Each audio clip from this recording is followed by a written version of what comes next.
This is the Entertainment Execution Layer Podcast, episode number 6, and today I will be talking about Stephen King's Silver Bullet. Silver Bullet was a 1985 horror thriller based on Stephen King's novella Cycle of the Werewolf. It starred, despite the fact that this is probably one of the best werewolf movies ever made, it was not a critical success. However, it is now considered a cult classic. The movie centers around a wheelchair-bound kid named Marty Kozlaw, played by Corey Haim, his sister, played by Megan Follows, and his uncle, played by Gary Busey. There's also a variety of characters throughout town that is also centered in this film. Three that come to mind is the local priest, played by Everett McGill, the town rabble-rouser Andy, who pretty much starts a lynch mob, played by Bill Smitrovich, and the town do-nothing sheriff, played by Terry O'Quinn, Sheriff Haller. The mystery and shit hits the fan almost immediately with the murder of the town drunk who ends up getting decapitated by the werewolf. And now we're off. Terror and paranoia within the town continues to grow and grow with each full moon when the werewolf claims a new victim. One of the victims happens to be a teenager named Brady Kincaid. And this is what kickstarts a group of vigilantes to go into the woods and track down the psychopathic killer who they don't know is actually a werewolf. Unfortunately, for a few members of this group, they will find out the hard way as they get brutally attacked and murdered by the beast. This brutal transaction of carnage, along with the other string of murders, leads the town to cancel the 4th of July fireworks. The Kozlaws decide to have their own 4th of July party themselves, and this is where Marty, played by Corey Haim, gets the Silver Bullet. It's pretty much a souped-up wheelchair that looks like a 3-wheel motorcycle, painted in silver.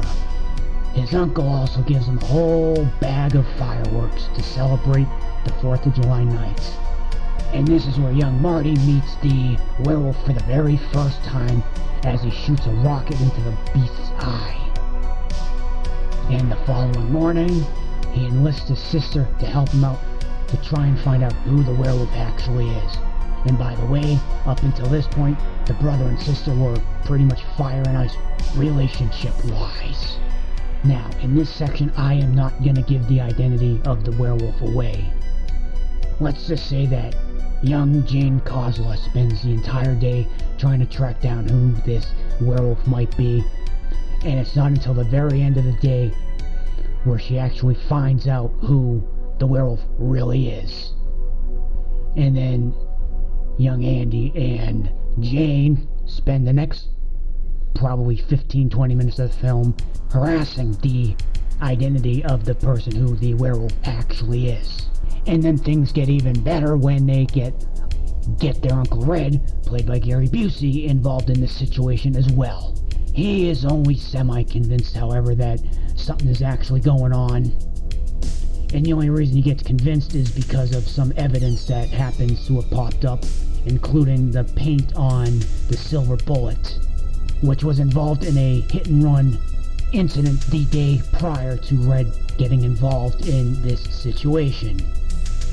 Red goes to the cops, the sheriff goes to check things out, and he is never seen again. So, under the realization that the werewolf will be coming after them during the next full moon, Marty and Jane has their Uncle Red go to a gunsmith to melt down their silver cross and silver medallion to make a silver bullet. The next full moon happens to fall on a Halloween night, and while Red comes up with a plan to get Marty and Jane's parents out of town for that special occasion.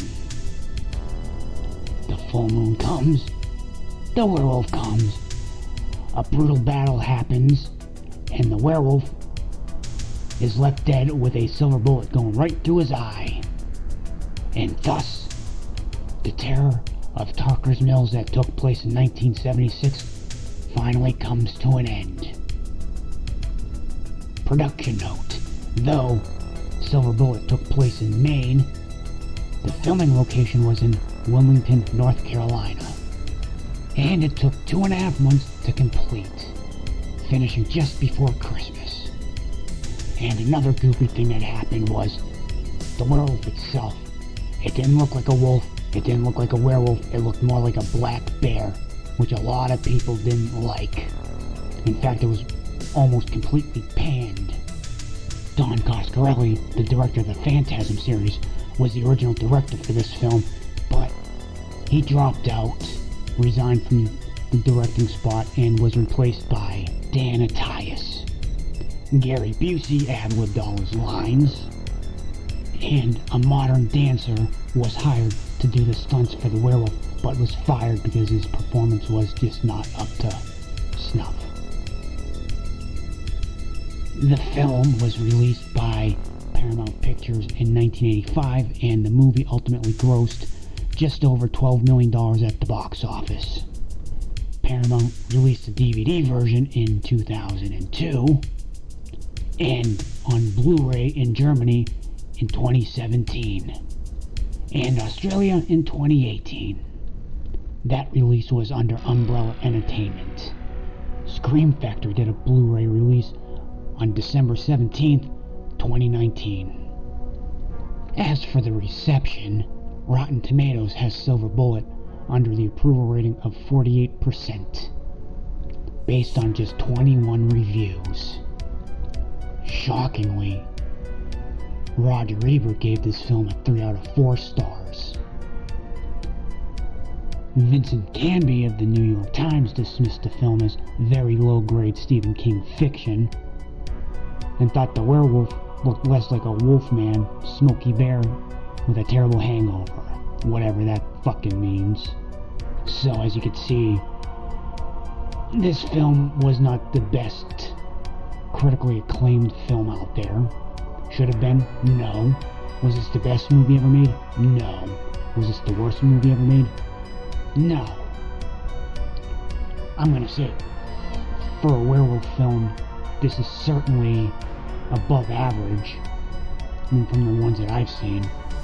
There's very few werewolf films out there that are even really that good. I would name An American Wolf of London being one, The Howling being one, but then again, The Howling dropped about 7 or 8 turds called sequels. I'll say this, with all these horror video games out there right now, this would actually be a good addition. This movie could and should get the video game treatment. Alright, so this has been a review of the werewolf movie Silver Bullet. Until next time, howl at the moon.